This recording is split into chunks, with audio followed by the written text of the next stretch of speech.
நிலவை போல மனைவி வந்தால் இரவும் கூட வெளிச்சமாகும். மலர்கள் போல மனது கொண்டால் கணவன் பெயரும் கவிதையாகும். காதலே வாழ்க்கையா தோழனும் தோழியா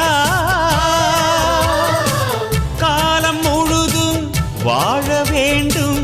காதல் உலகை ஆள வேண்டும்.